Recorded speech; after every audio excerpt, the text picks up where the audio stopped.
boys and girls. I hope you had a good weekend. Today is Monday, March 23rd, and we are going to learn some new phonics with some high frequency words and a new set of grammar today. Let's start with phonics. I want you to think about something. When you kick something hard and it hurts, or maybe you shut the door and hit your fingers, and the first thing you might do is go, ow, ow, ow, or kick your foot, ow, ow, or hop up and down, okay? Well, there's an actual spelling or two with that sound. One way to spell ow is O-U. And boys and girls, O-U with the ow sound is usually in the middle of a word. Sort of like the word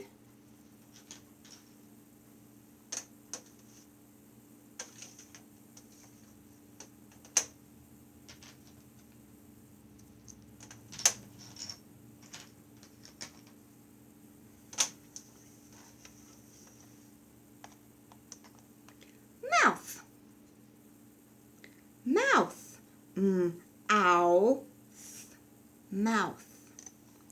Or, I know you've seen these up in the sky.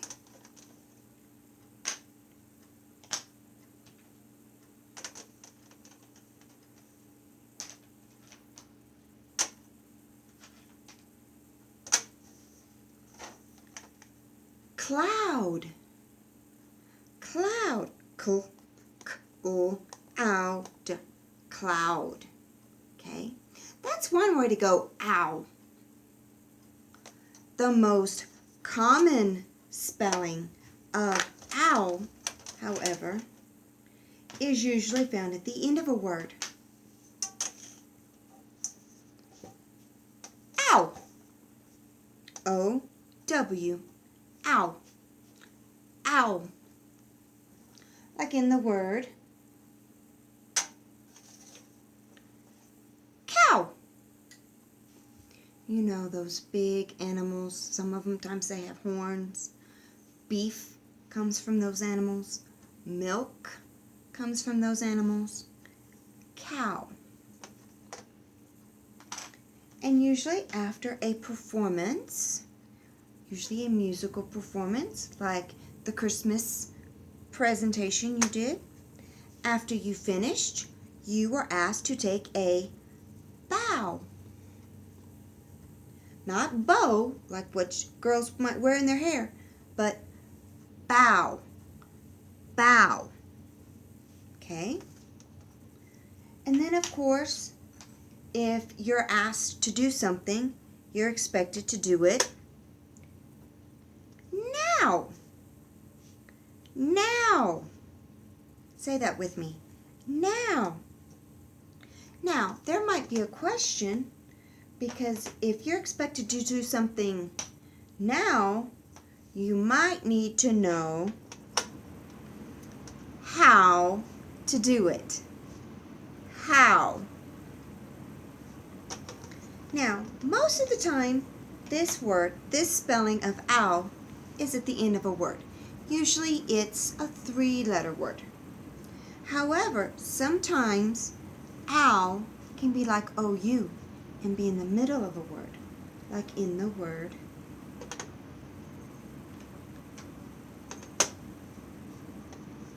town, or maybe in the word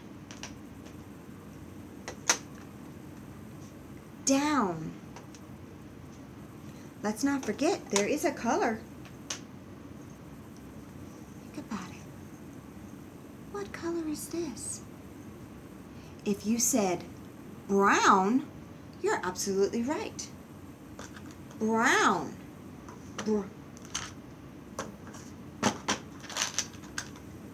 Brown. brown. Now,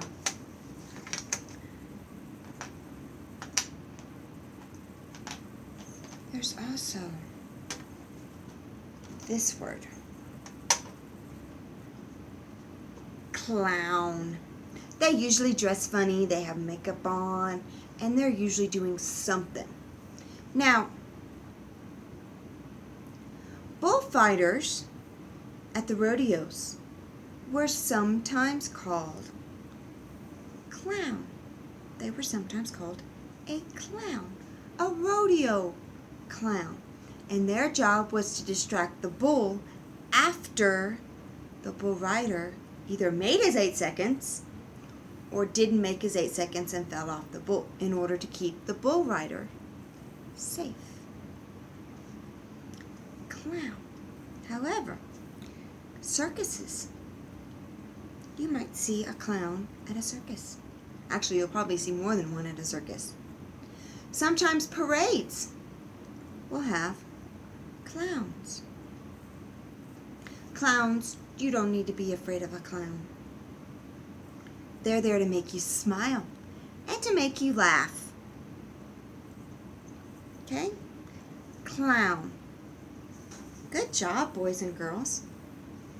Now, the next thing, because we're starting something new, we have new high-frequency words. New high-frequency words, and there are 6 of them this time. Along.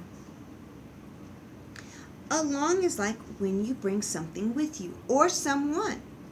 If you have an older brother and sister, they may be asked to take you along with them to go play somewhere, like at the playground. Okay? Then we have the word behind. Behind. Right now, I have 2 pillows behind me. Behind, in back of. Okay? That's behind. Eyes. We all have 2. 2 eyes. We use them to look and to see. Eyes.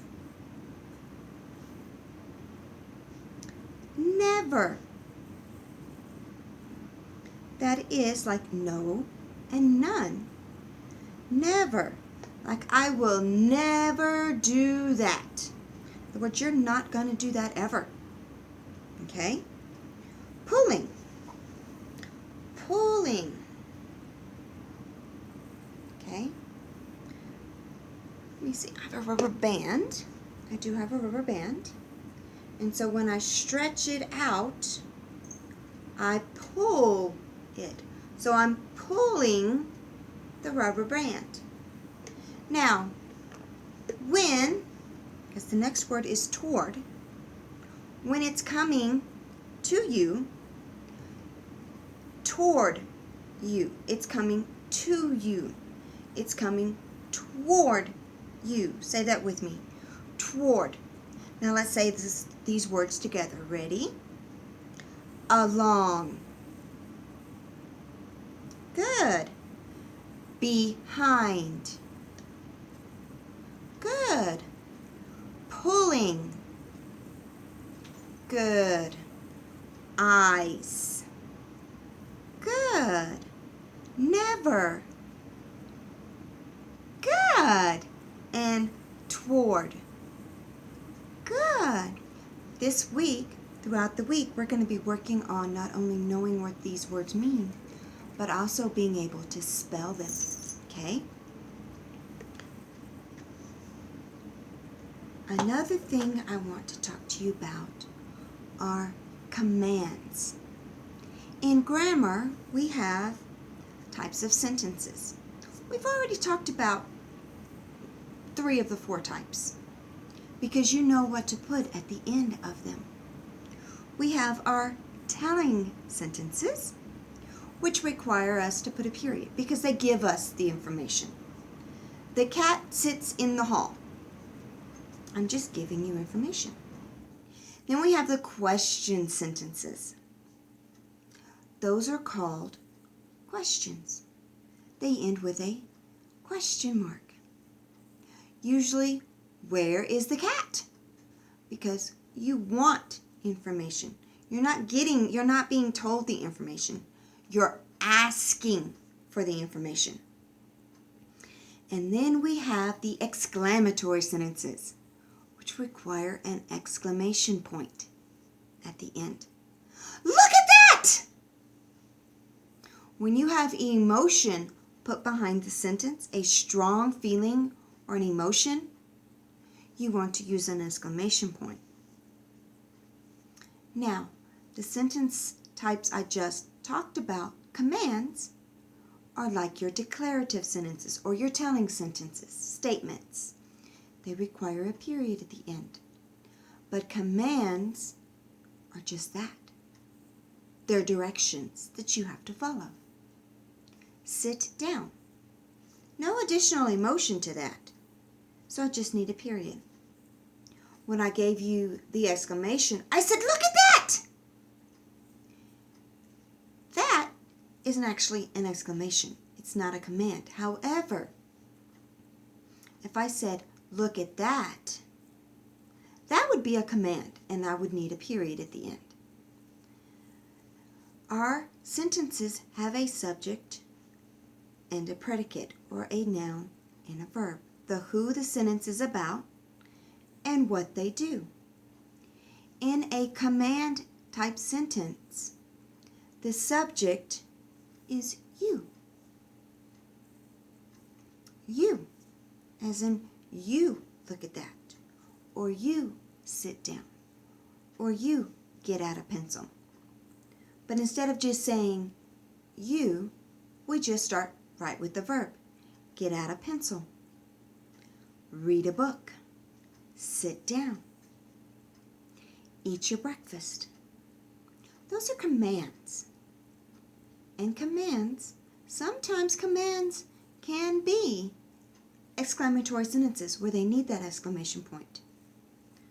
But most of the time, your commands will end with a period. We'll talk more about this week, and we'll get to practice some too. The last thing I want to talk to you guys about is a spelling pattern with a consonant and then LE.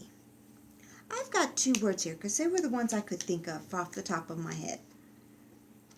Apple, where we have a consonant and LE, and people. In both of these cases, we have P and then O. LE says O. Say that with me. O. App. Pull. P. Pull. Okay? So you will hear the consonant sound, and then you will hear O. When you hear the consonant sound, in this case P and O, we know that the O sound in this case is spelled LE. Okay? That's a lot to take in on a Monday. I realize that. So we're going to keep doing this throughout the week. But here's your assignment for today. As you are reading, look for words with OW, spelled O-U or O-W. Remember, OW. Okay? So if you think about OW and you're trying to think of OW, think of shaking your hand after you've smashed it somewhere. Okay? OW. Also, as you're reading or throughout the day, look for your high frequency words for the week. Along, behind, eyes, never, pulling, and toward. And if you happen to see them in your reading, write them down. Or better yet, use them in sentences. Also, make a list of the OW words, whether it's OU or OW that you have, that you find. I do have a Google Classroom set up, so you are more than welcome to put your list and your sentences there so I can see them, because I would love to see what you find. I will see you next time. Bye, boys and girls.